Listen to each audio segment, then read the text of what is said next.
જય સદગુરુદેવ. માનવ મહિમા ભાગ 227. હે માનવ, આપણે અંદાજે 40 લાખ એટલે 3 યુગથી આપણને 84 લાખ યોનિમાં નાખનાર કોણ છે? વિચારો. જે હજુ હાલમાં પણ છે. તો વિચારો કોણ હશે? તો જવાબ છે આંધળા અને અનુમાની અને સાધ્ય કરાવ્યા વગરની સાધના કરાવનાર. છે કે નહીં? તેમાં હાલ જોવા જઈએ તો આ મેળા મંડપવાળા મંડો મંત્ર જપવા કે મંડાઈ જાઓ સાધના કરવા. બોલો, આવું છે કે નહીં?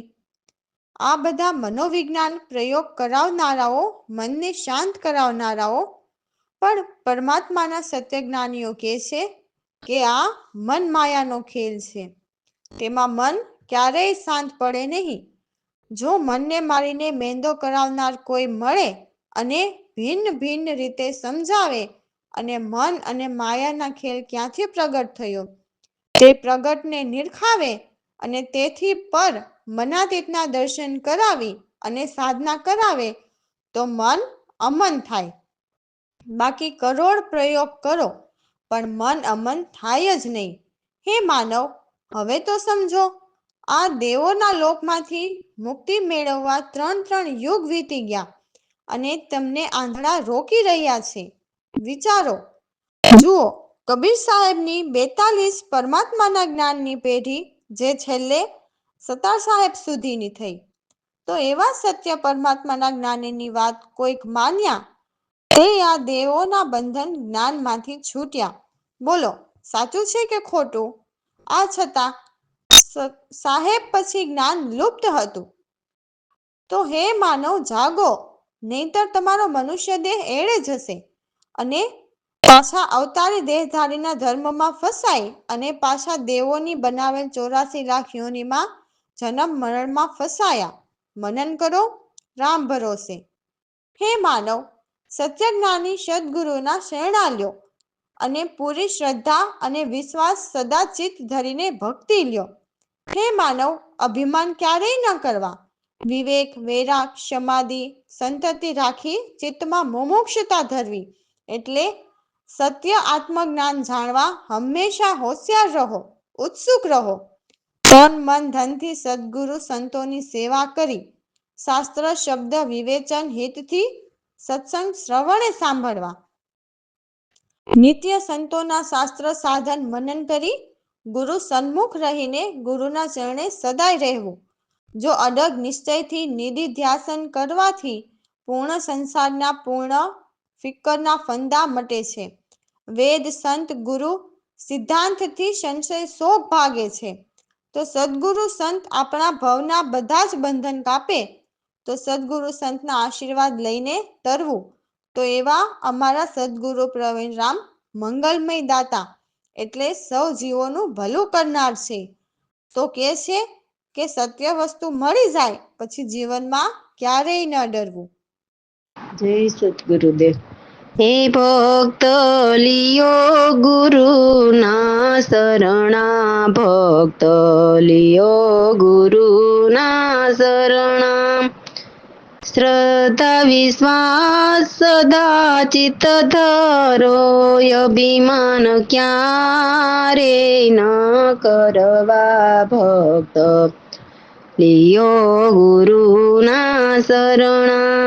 વિવેક વૈરાગ સમાધિ સંપત્તિ ચિત્ત મુમુક્ષુતા ધરવી, સદગુરુ સેવા તન મનથી સંતોની સેવા કરવી. ભક્ત લિયો ગુરુના શરણા, ભક્ત લિયો ગુરુના શરણા. શાસ્ત્ર શબ્દ વિવેચન હિતથી સત્સંગ શ્રવણ ચરણા. નિત્ય શાસ્ત્ર સાધન મનન ગુરુ સન્મુખ લે ચરણા. ભક્ત લિયો ગુરુના શરણા. નિશ્ચય ડગ નિધિત્યાસન પૂર્ણ મોટે ફિકરના ફંદા ભક્તો લિયો ગુરુના શરણા વેદ સંત ગુરુ સિદ્ધાંતથી સંશય શોકના ભક્ત લિયો ગુરુના શરણ પવના બંધન કાપે તમારા આશીર્વાદ લઈ તરવા પ્રવીણ રામ મંગલમય દાતા કહે જીવનમાં ન ડરવા ભક્ત લિયો ગુરુના શરણામ રામ ભરોસે. તો સખી સુરતાને કહે છે કે હે સુરતા સાહેલી, સચ્ચિદાનંદ રૂપ અપાર છે. એ નથી સાગર શિર, એટલે સાગર કે સરોવર નથી. તો આપ આત્મનો અનુભવ કરો તો ખ્યાલ આવે કે હું કંઈ કર્મ કે મારે કોઈ કામ નથી. પ્રભુની કોઈ ઊંચ નીચ જાત નથી, સદા સમાંતર રહેલા છે. એ ધરતી કે આકાશ નથી, એવા નિર્ભય નિર્ખેલ પ્રભુ છે. ત્યાં કોઈ તેજ કે પવન નથી, સર્વ સ્વરૂપ એક પરમાત્મા જ છે. ત્યાં નભ નથી કે કોઈ શરીર પણ નથી, લાભ અલાભ કે કોઈ રાગ નથી કે ફકીર પણ નથી. એવા નિર્ગુણ પરમાત્મા સગુણ રહિત રહેલા છે. નથી પાક કે પીર, એવા અવ્યય અનાજ અવાજ અચિંત નથી, સાજ કે કથિર, એટલે ખોટા નથી. તો અમારા સદગુરુ પ્રવીણરામ બ્રહ્મને જાણનારા કહે છે કે પ્રભુ નથી કોઈ કાયર કે વીર. જય સદગુરુદેવ. પેલી રે સચિદાનંદ અપાર હું નહીં કોઈ સાગર શીર.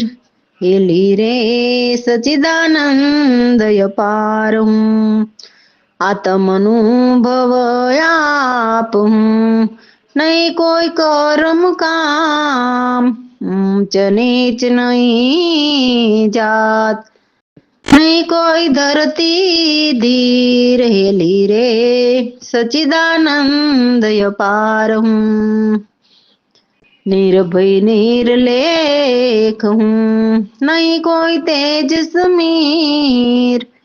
સર્વદેશી સ્વરૂપ હું નહીં કોઈ નભ શરીર. હેલી રે સચિદાનંદ અપાર હું હેલી રે સચિદાનંદ અપાર હું લાભ લાભ અતીત હું નહીં કોઈ રાગ ફકીર. નિર્ગુણ સગુણ રહિત હું નહીં કોઈ પાક ના પીર. હેલી રે સચિદાનંદ અપાર હું અવ્યય વાજય ચિત હું અવ્યય વાજય ચિત હું નહીં કોઈ સાચ કથીર.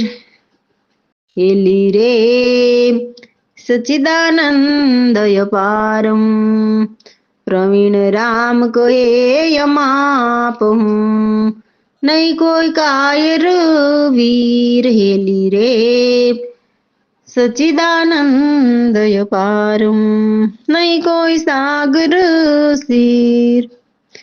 હેલી રે સચિદાનંદ અપાર હું રામ ભરોસે.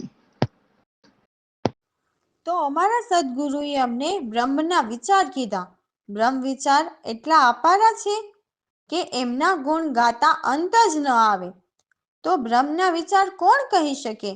તો જે પરમાત્માના અંશ અવતાર હોય, બ્રહ્મને જાણતા હોય, જેની સુરતા આઠે પહોર બ્રહ્મમાં જ રમતી હોય, એવા સદગુરુ સંત ચેતનને જાણનારા, પોતે પાક્કા અનુભવ કરી પૂરા વિશ્વાસથી જીવને બ્રહ્મના વિચાર કહે છે. એવા અમારા સદગુરુ પરમાત્મ પરબ્રહ્મ પુરુષોત્તમ પરમ દયાળુ છે, મોજી છે. એમને મહાન અનુભવથી પરમાત્માના જ્ઞાનના ઉદર ઘટ ભીતર થયા. તે સદગુરુ કહે છે કે હું સત્ય બતાવું છું. પરમ પુરુષોત્તમ મહા અકર્તા છતાં મહાકર્તા એ જ છે. સદગુરુ જ આપણા પ્રગટ કરતા કરણ અકરણ બંને એ જ છે. વ્યાધિ અને ઉપાધિ બંને પલકમાં રચે ને પલકમાં મટાડે. એ જ પલ પલ જ કરે મહાપરલા. એવા સમર્થ એ જ સાચા સદગુરુ છે.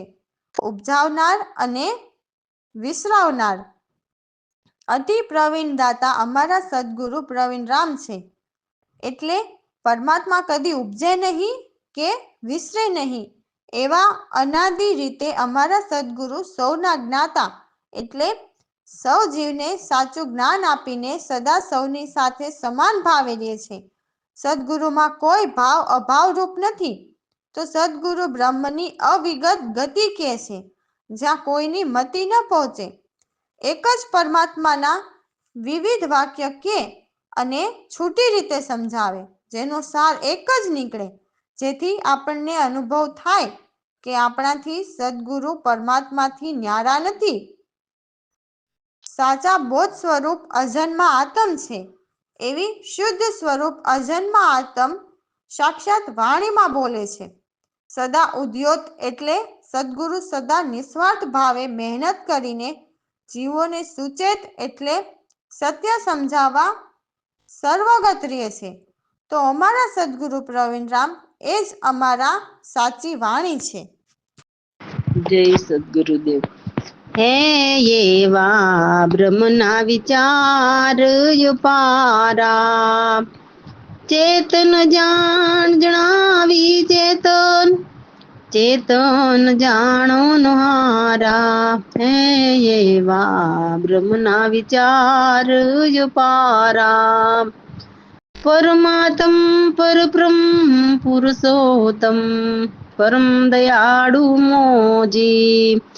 એ તો યુદય હે થયા મહાન અનુભવ, હે બતાવું સમજી. હે એવા બ્રહ્મના વિચાર પારા, પરમ પુરુષોત્તમ માય કરતા મહા રે એ જ આપ નિરંતર, હે પ્રગટ કરતા કરણ્ય કરુણા બેવું.